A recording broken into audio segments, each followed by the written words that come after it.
अष्टावक्र गीता उपदेश संख्या 35।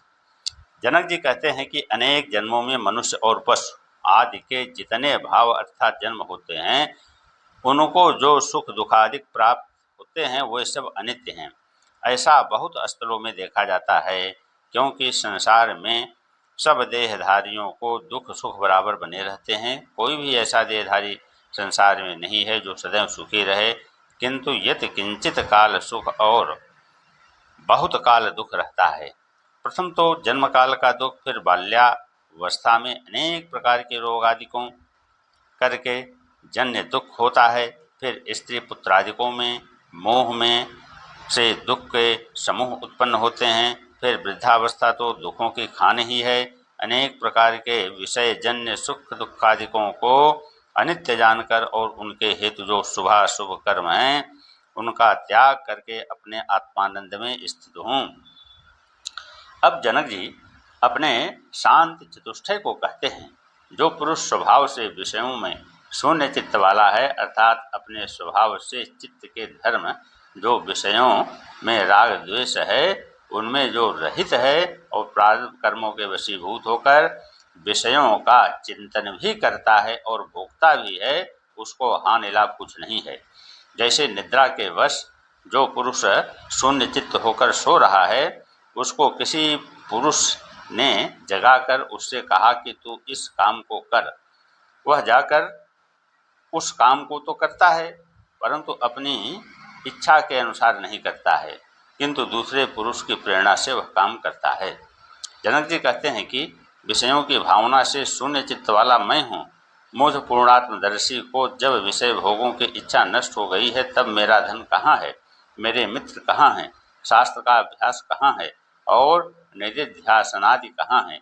मेरी तो किसी में भी आस्था बुद्धि नहीं रहती।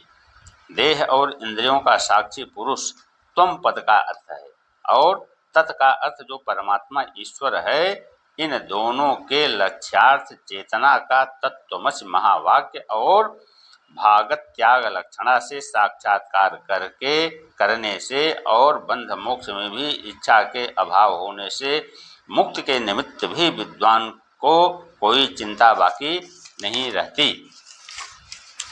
जिस पुरुष का अंतःकरण विकल्प अर्थात संकल्प से रहित, अर्थात जिसको कोई भी विषय वासना भीतर से नहीं स्फुरित होती है और बाहर से जो उन्मत्त की तरह स्वेच्छापूर्वक विहार करता है, वही ज्ञानी है।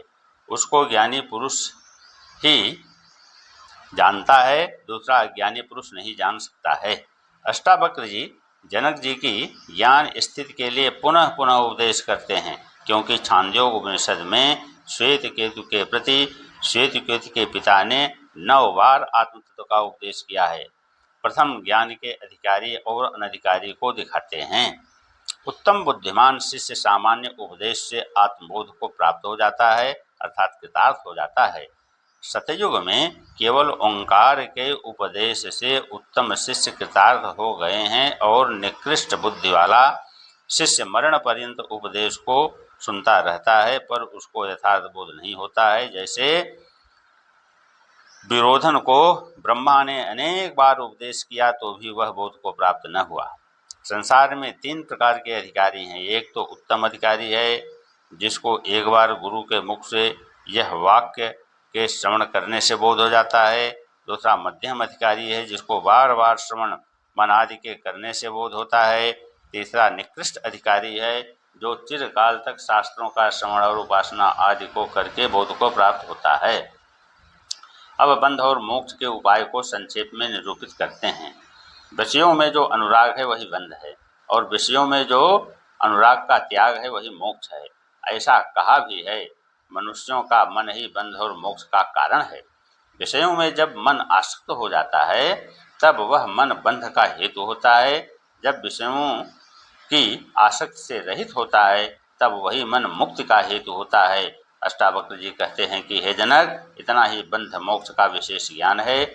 मुझको तुम भली प्रकार जानकर जैसी तुम्हारी इच्छा हो वैसा तुम करो।